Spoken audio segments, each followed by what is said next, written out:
کہ امام بخاری رحمہ اللہ تعالی 10 سال کی عمر میں آپ نے حدیث کی کتابت اور حدیث کا سماع شروع کیا، اور جب 16 برس کی عمر کو پہنچے تو امام بخاری رحمۃ اللہ علیہ خود فرماتے ہیں، جس کو امام ابن حجر عسقلانی نے روایت کیا اور ان سے پہلے دیگر ائمہ امام بخاری کے قول کو اپنے اپنے وقتوں میں روایت کر چکے تھے، اپنے اپنے وقت میں روایت کر چکے تھے، تو امام ابن حجر عسقلانی نے امام بخاری کے حوالے سے روایت کیا، فرماتے ہیں کہ جب میں 16ویں سال میں پہنچا تو اس وقت میں نے تمام کتب اہل الرائے کی پڑھ لی بلکہ حفظ کر لی۔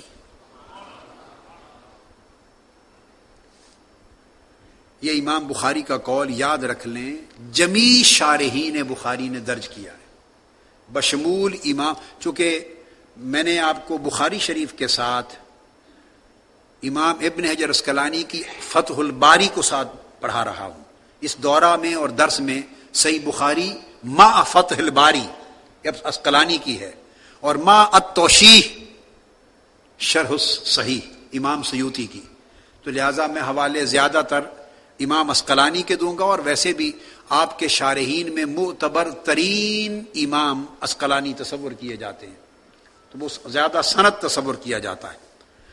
تو فرماتے ہیں کہ میں تمام حدیث کے کام میں اس وقت تک نہیں بیٹھا جب تک میں نے تمام کتب اہل الرائے کی 16 برس کی عمر میں پڑھ نہیں کر لی بلکہ حفظ نہیں کر لی۔ یہ بات امام عسقلانی نے لکھا مقدمہ فتح الباری صفحہ 640 پر، فرماتے ہیں جب میں 16 برس کا ہو گیا، یہ امام بخاری کا قول ہے، فرماتے ہیں حفظت کتب ابن المبارک و وکیع و عرفت کلام ہؤلاء یعنی اصحاب الرائے، یعنی کلام اصحاب الرائے۔ فرمایا جب میں 16 برس کو ہو گیا تو میں نے امام عبداللہ بن مبارک اور امام وکیع بن الجراح اور تمام اہل الرائے کی کتابیں میں نے حفظ تو زبانی حفظ کر لی تھی۔ یہ بات بڑی اہم ہے۔ یہاں پھر امام بخاری کا امام اعظم ابو حنیفہ کے ساتھ ایک تعلق ثابت ہوتا ہے، یہ بات سمجھنے والی ہے۔ امام بخاری امام عبداللہ بن مبارک سے تو ملے نہیں، امام عبداللہ بن مبارک کی وفات پہلے ہو گئی تھی، وکیع بن الجراح بھی 192 ہجری میں وفات پا گئے تھے، امام عبداللہ بن مبارک بھی امام بخاری سے پہلے وفات پا گئے تھے، ان کی کتابیں امام بخاری کے پاس کہاں سے آ گئیں؟ لا محالہ ان کے تلامذہ سے لی، لا محالہ ان کے تلامذہ سے لی، اور ان کے تلامذہ میں سے کون ہو سکتے ہیں جن کے ذریعے امام بخاری کو ان کی کتابیں مل گئی ہوں گی؟ میں نے واضح کر دیا کہ سب سے بڑے تلمیذ اور شاگرد ان کے امام عبداللہ بن مبارک کے تو خود امام بخاری کے والد امام اسماعیل بن ابراہیم خود تھے، چونکہ طویل مدت ان کی صحبت میں رہے تو ان کے مسودات، ان کی کتب اور وہ تمام مبیدات ان کے لائے تھے، گھر میں ذخیرہ تھا، ان کا وصال ہو گیا اور پرسنل لائبریری میں ان کی تمام کتب موجود تھی۔ اور امام عبداللہ بن مبارک اور وہؤلاء کتب اہل الرائے، اہل الرائے کنہیں کہتے تھے یاد رکھ لیں، صحیح بخاری میں جہاں کہیں ذکر اہل الرائے کا آئے گا یا امام بخاری کی دیگر کتابوں میں جہاں کہیں ذکر آئے گا اہل الرائے کا، بغیر کسی دوسری رائے کے اہل الرائے سے مراد ان کے ہاں امام اعظم ابو حنیفہ اور ان کے تلامذہ ہوں گے۔ ایک اصول کی بات یاد رکھ لیں، یہ علمی پتے کی بات ہے، اہل علم میں سے کوئی اس کا انکار نہیں کر سکتا، اور ہمارے ہاں تو یہ ہے کہ انکار و اقرار علم کے بغیر بھی چلتے ہیں، یہ بڑی بدقسمتی ہے کہ پتہ نہیں ہے، بس ایسے ہی بحث برائے بحث بات کر دیتے ہیں۔ تو اہل الرائے امام بخاری اور امام بخاری کے علاوہ اس دور کا اگر کوئی شخص ائمہ میں سے لکھے گا تو سمجھ لیں کہ اس سے مراد کوئی دوسرا امام اور کوئی دوسرا فرد نہیں ہے. اس سے مراد امام اعظم ابو حنیفہ اور ان کے تلامذہ ہیں. یہ بات ذہن نشین کر لیں. اب دو نام لیے گئے. حفظ کتابیں میں نے یاد کر لی امام ابن مبارک کی اور امام وکی بن الجراح کی. کن کی؟ ابن مبارک کی اور وکی بن الجراح کی. ان کی کتابیں یاد کر لی تھی. یہ امام بخاری فرماتے ہیں جب میری عمر 16 برس تھی. امام عبداللہ بن مبارک امام بخاری خود لکھتے ہیں التاریخ الکبیر میں کہ وہ امام اعظم ابو حنیفہ کے شاگرد ہیں. اب رہ گئے امام وکی بن الجراح. خطیب بغدادی نے تاریخ بغداد میں لکھا ہے. جامع بیان العلم میں امام ابن عبد البر نے لکھا ہے. امام مزی تہذیب الکمال میں لکھتے ہیں. امام جلال الدین سیوطی تبییض الصحیفہ میں لکھتے ہیں. امام ابن حجر مکی الخیرات الحسان میں لکھتے ہیں. کل مصنفین اور محدثین بلا اختلاف لکھتے ہیں. اس بات میں کوئی دوسری رائے نہیں کہ امام وکی بن الجراح. دوسرے شخص رہ گئے. فرمایا وہ امام وکی بن الجراح بھی امام اعظم کے مذہب حنفی پر تھے. ان تمام کتب میں درج ہے کان یفتی بقول ابی حنیفہ وکان سمع منہ شیئا کثیرا. کہ امام وکی بن الجراح وہ مذہب ابی حنیفہ پر فتویٰ دیتے تھے اور انہوں نے بہت حدیث امام اعظم ابو حنیفہ سے سماع کی تھی. کان سامع منہ شیئا کثیرا. یاد رکھ لیں اگر لفظ آئے تلمذ علیہ واخذ عنہ، اگر یہ لفظ آئیں تو اس میں فقہ بھی ہو سکتی ہے حدیث بھی ہو سکتی ہے. یہ اصول حدیث کا ایک قاعدہ یاد رکھ لیں. مصطلحات کی علم المصطلحات میں سے ہے. اگر محدث اگر فقیہ لکھے اخذ عنہ تو مراد فقہ ہوگی. اگر لکھنے والا محدث ہو اور وہ لکھے سامع منہ ہو، کیا لکھے؟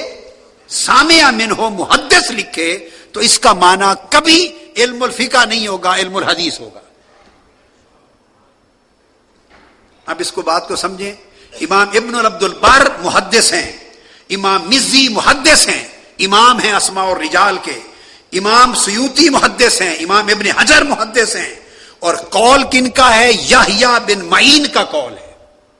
اور یحییٰ بن معین یہ وہ امام ہیں حدیث کے جن کے بارے میں ائمہ حدیث نے متفقہ طور پہ لکھا کہ آدم علیہ السلام سے لے کر آج تک کوئی شخص ایسا نہیں جس کو اپنے اپنے وقت کی احادیث یحییٰ بن معین سے زیادہ یاد ہو.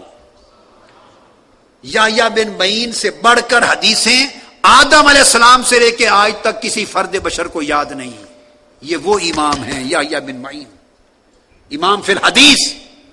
یہ ان کا قول ہے. وہ کہتے ہیں کہ امام وکی بن الجراح امام اعظم کے مذہب حنفی پر تھے اور حنفی مذہب پہ فتویٰ دیتے تھے. وقد سمع منہ شیئا کثیرا، اور انہوں نے امام ابو حنیفہ سے کثیر تعداد میں حدیث کا سماع کیا تھا.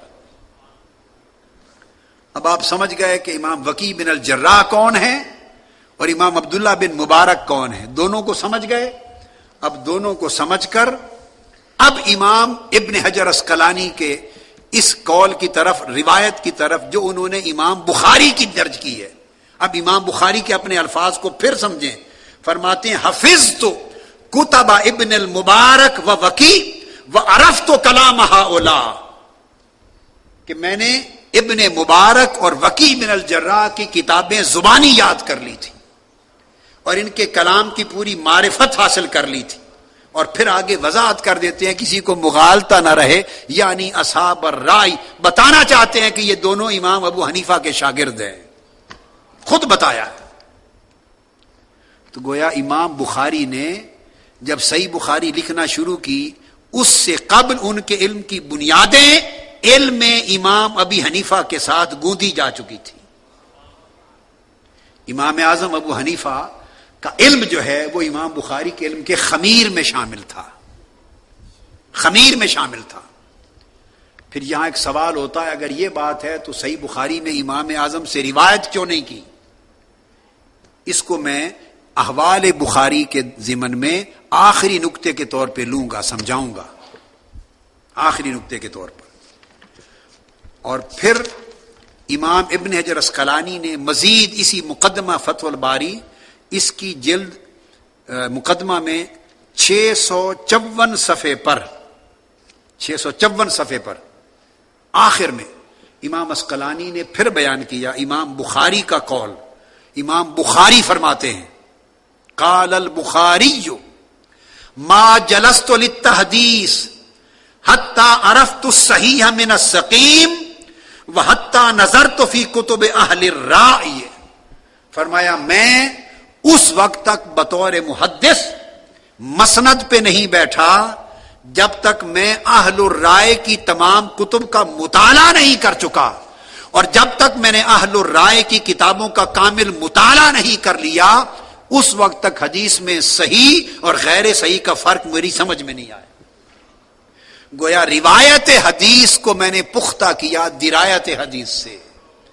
روایت مجھے ائمہ حدیث اصحاب الحدیث کے طریق پر ملی، اور حدیث میں صحیح اور سقیم کا فرق سمجھنے کے لیے درایت اور فہم الحدیث مجھے اہل الرائے امام اعظم ابو حنیفہ اور ان کے تلامذہ کے طریق سے ملی۔